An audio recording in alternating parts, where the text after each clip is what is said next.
नमस्ते बच्चों, आपका फिर से स्वागत है आपके अपने YouTube चैनल नॉलेज ट्रांसफॉर्म्स ज्ञान से परिवर्तन में।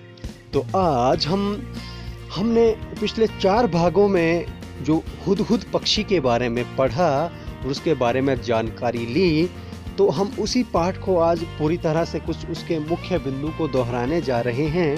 तो उस मुख्य बिंदु को दोहराने से पहले हम जानते हैं कि इस वीडियो का जो लर्निंग आउटकम जो अपेक्षित है वो क्या रहेगा। तो आप अपनी स्क्रीन पे उस लर्निंग आउटकम को देख पा रहे हैं। तो आइए इस वीडियो को शुरू करते हैं।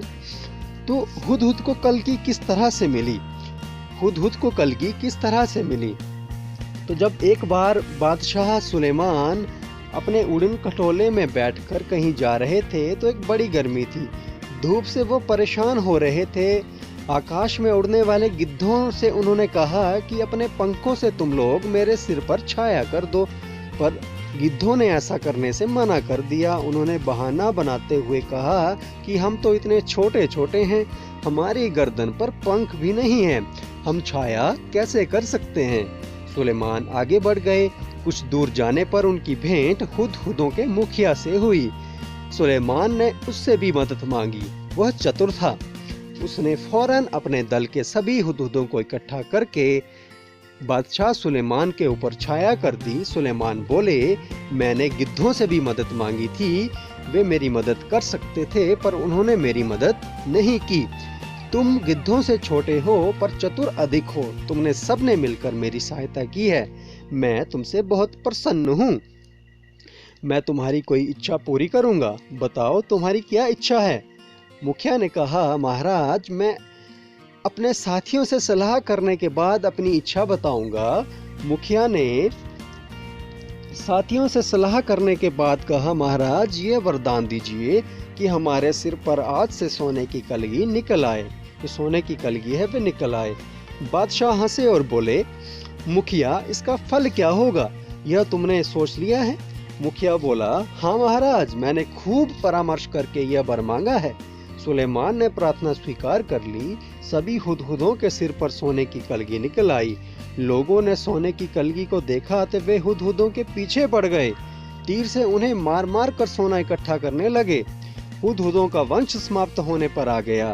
तब मुखिया घबराकर बादशाह सुलेमान के पास पहुंचा और बोला, इस सोने की कलगी के कारण तो हमारा वंश समाप्त हो जाएगा। सुलेमान ने कहा, मैंने तो शुरू में ही तुम्हें चेतावनी दी थी। खैर, जाओ, आज से तुम्हारे सिर का ताज सोने का नहीं, सुंदर परों का हुआ करेगा। और तभी से हुदहुदों के सिर पर परों का यह ताज जो कलगी है वो शोभा पा रहा है। अब जो है हुदहुद के बारे में जानते हैं। हुदहुद एक बहुत ही सुंदर पक्षी है। इसके सिर का जो सबसे सुंदर भाग है, इसके सिर की कलगी होती है। वैसे तो यह इसे समेटे रहता है, पर जैसे ही किसी तरह की आवाज होती है तो यह चौकन्ना होकर परों को फैला लेता है। तब यह कलगी देखने में हूबहू किसी सुंदर पंखी की तरह नजर आने लगती है। इस कलगी के बारे में तुमने अभी एक सुंदर सी कहानी पढ़ी कि हुदहुद को कलगी किस तरह से मिली। हुदहुद का सारा शरीर रंग बिरंगा चटकीला होता है। पंख काले काले होते हैं जिन पर मोटी सफेद धारियां बनी होती हैं। गर्दन का अगला हिस्सा बादामी रंग का होता है। चोटी भी बादामी रंग की होती है, मगर उसके सिर काले और सफेद होते हैं। दुम का भीतरी हिस्सा सफेद और बाहरी हिस्सा काले रंग का होता है। चोंच पतली, लंबी और तीखी होती है। इस चोंच से यह आसानी से जमीन के भीतर छिपे हुए कीड़े मकोड़ों को ढूंढ निकालता है। इसकी चोंच नाखून काटने वाली नहरनी से बहुत मिलती है और शायद इसलिए कहीं कहीं इसे अजामिन चिड़िया के नाम से भी पुकारते हैं। हुदहुद हमारे देश के सभी भागों में पाए जाते हैं। अब आगे बढ़ते हैं।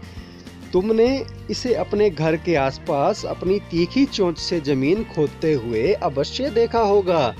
बोलते समय यह 3 बार हूप हूप हूप सा कुछ कहता है, इसलिए इसे अंग्रेजी में हूप ऊ कहा जाता है। हिंदी में इसे हुदहुद कहते हैं। दूब में कीड़ा ढूंढने के कारण हमारे देश में कहीं कहीं इसे पदुबैया भी कहते हैं, और सुंदर कलगी की वजह से कुछ देशों में लोग इसे शाह सुलेमान कहकर पुकारते हैं। तो इसके बहुत सारे नाम हैं। मादा हुदहुद 3 से 10 तक अंडे देती है। जब तक अंडे जो हैं वो फूट नहीं जाते, बच्चे बाहर नहीं आ जाते, निकल आते, वो अंडों पर बैठी रहती है, हटती नहीं। नर वहीं भोजन लाकर उसे खिला जाता है, पर दोनों में से कोई भी घोंसले की सफाई नहीं करता है। और संसार के विख्यात पक्षियों में से एक है हुदहुद।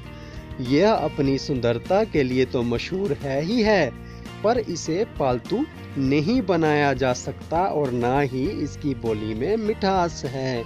तो ये थी हुदहुद के बारे में जानकारी। हुदहुद को कलगी कैसे मिली, हुदहुद किस तरह का होता है, और इसके शरीर पर कैसे कैसे रंग होते हैं, तो इसके बारे में हमने जाना। अब हम इसके वर्कशीट के ऊपर नज़र दौड़ाते हैं।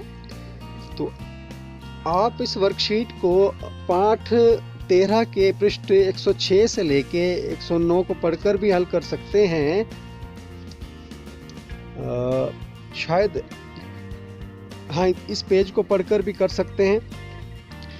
जैसे हुदहुद को पहचानने के अलग अलग तरीके बताए गए हैं, वैसे मैना या कबूतर को पहचानने के लिए कौन कौन से बिंदु होंगे। आप मैना पक्षी अगर आप देख पा रहे हैं, स्क्रीन पे आप देख पा रहे हैं मैना भी और कबूतर भी। तो इनमें से देखिए कि मैना जो है वो भूरे रंग की मैना होती है, आँख इसकी पीली होती है, चोंच जो है थोड़ी सी छोटी रहती है इसके मुकाबले। कबूतर देखिए, कबूतर जो है वो स्लेटी रंग का होता है और उसकी चोंच जो है वो इतनी बड़ी नहीं होती है जामिन पक्षी की तरह, इस शाह सुलेमान या हुदहुद पक्षी की तरह नहीं होती। तो ये कुछ पहचानने के इस बिंदु हैं। और उसकी जो पैर हैं वो गुलाबी रंग के हैं, किस तरह के हैं ये आप देख पा रहे हैं। शब्द एक अर्थ अनेक। शाह की भेंट हुदहुदों के मुखिया से हुई। शाह की भेंट हुदहुदों के मुखिया से हुई। भेंट का अर्थ होता है मिलना, यहाँ पे भेंट का अर्थ है मिले, वो हुदहुदों के मुखिया से मिले। और मुझे राहुल ने एक पुस्तक भेंट दी, यानी कि इस भेंट का अर्थ है उपहार देना। तो एक शब्द है लेकिन इसके बहुत सारे अर्थ हैं, उसको बोलते हैं अनेकार्थी शब्द। इन दोनों वाक्यों में भेंट शब्द का प्रयोग हुआ है, लेकिन पहले वाक्य में इसका अर्थ मिलना है और दूसरे वाक्य में उपहार। अब सोना, आम, बाल, कर शब्दों का प्रयोग करके इसी तरह के वाक्य बनाओ। तो सोना एक होता है सोना जिससे गहने बनते हैं, अंगूठियाँ, आपके कान में डालने वाली वालियाँ, हार। और एक सोना है सो जाना। तो इसके बारे में आप वाक्य बना सकते हैं कि मैं सोना चाहता हूँ, सोना चाहता हूँ मैं, यानी कि नींद लेना चाहता हूँ, उसको बोलते हैं सोना।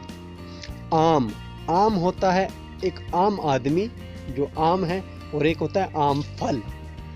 तो इसमें भी दो अर्थ हैं, मैं आम खाना चाहूँगा या मैं आम आदमी हूँ। ये वाक्य आप देख पा रहे हैं।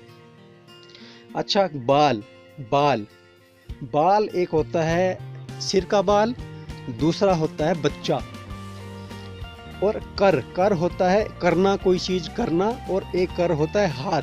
तो कर के भी कई सारे अर्थ हैं, तो आप इस तरह के वाक्य से बना सकते हैं। अच्छा, अगला प्रश्न है, हुदहुद एक बहुत सुंदर पक्षी है। हुदहुद और पक्षी दोनों को हम संज्ञा कहते हैं। तो अब नीचे दी गई तालिका को आगे बढ़ाओ। हुदहुद पक्षी है, भारत देश है, अनार जो है फल है, और कौन कौन सी चीज़ें क्या होती हैं, जैसे कि मौसमी फल है और मटर सब्जी है, इस तरह से आप बोल सकते हैं।